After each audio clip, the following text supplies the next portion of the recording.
It's not us who made him, it is the law. It is the law. So I seated here, you can see, our airport chairman is here, the Honorable Nzuya. I am, in addition to being the acting vice chair, I'm also the parliamentary group secretary. You can check the registrar's record.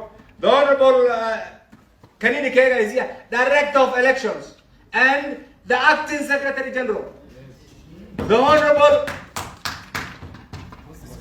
Mositet is here as the deputy party leader. The Honorable Naomi Shaban as the deputy party leader. The Honorable Datoru as the deputy party leader. The Honorable Jim Angwenyi as the deputy party leader. We have the Honorable, our airport deputy SG, the Honorable Joshua Kutunyi.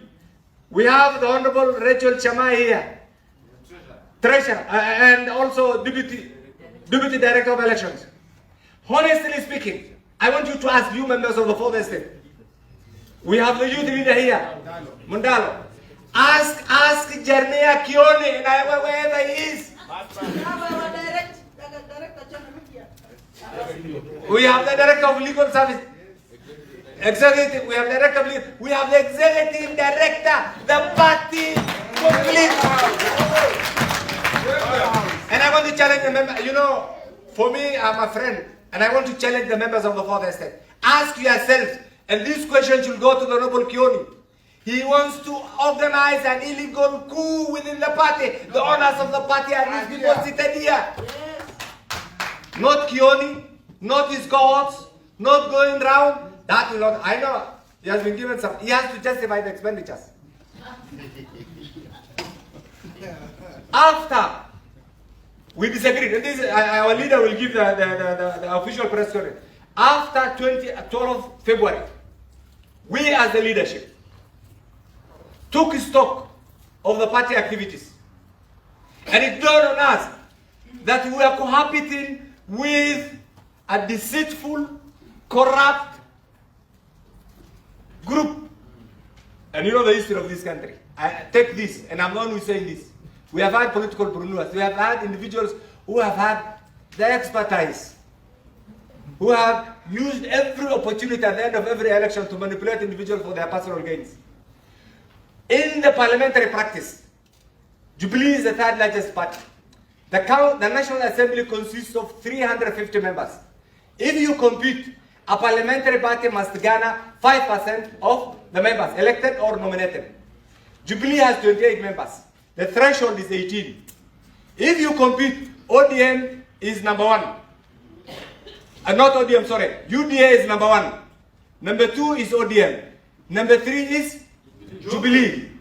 We have 28 members in the National Assembly. Using that number, there are constitutional slots pursuant to Article 108 that this party was entitled to. Because at that particular time, we were still not under the ambit of the Azimio. The minority leader comes from the party with the highest numbers in the minority coalition. The deputy minority leader ought to have come from this party. Who is the occupant right now? Do you know who's the occupant? The Honorable Mbui is a member of WIPA. That position rightfully belongs to Jubilee. There are close to 28 slots in leadership, in audit committees, in critical committees that are meant for the parties constituting the minorities. Jubilee has none. We have lost 7 of our slots. 7, and I want you to understand this is 7 of our slots. Who took them? Our friends in ODM, as usual. And they have done it under the NASA, they have done it under every group. We lost. Under Article 127 of the Constitution, the Parliamentary Service Commission, we were entitled to a slot. The worst part of it, I occupied that slot for 3 consecutive terms, and I've been qualified as the longest serving commissioner under the current constitutional commission pursuant to Chapter 15 of the Constitution. We nominated the Honorable Waluke, who was disadvantaged at that particular time. We nominated him when he was in jail. You know what they did? They conned him of his money and gave the slot to somebody else. Isn't that a shame? Sure. Can we associate ourselves with that particular person? No. We will demand that slot. Those will decide whether we'll get it from the person in the Senate or the National Assembly. But I think in my mind, because we have most of our members in the National Assembly, the occupant of that slot, the Honorable, you know the person? The member from Moto. We are putting him on notice. We will be putting a constitutional petition so that position of PSC reverts to Honorable Waluke. And finally, having been part of an abusive marriage, having refused to participate in those shenanigans, we pronounce ourselves as completely out of that abusive marriage and started functioning as an independent parliamentary party.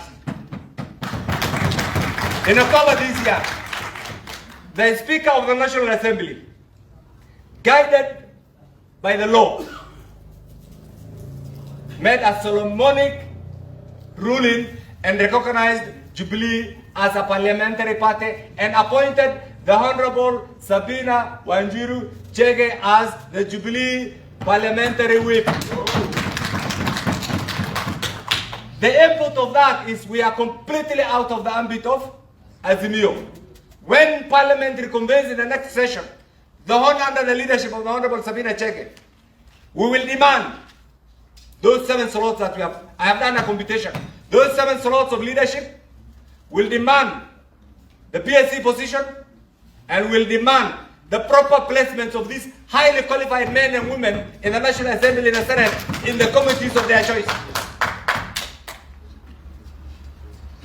And finally, we as Jubilee and we as the leadership, we respect the rule of law. We respect every citizen's right to participate, to associate, to do anything. But we want also those who are going around to abuse this name of Jubilee to desist. To desist. And for those of you, the members of the Fourth Estate, this is the bona fide leadership of Jubilee, and henceforth, you will be seeing a more reinvigorated, more energized activities of this great party. And as you can see from the opinion polls, after UDA, ODM, we are the 3rd largest party. Jubilee! Jubilee! Jubilee!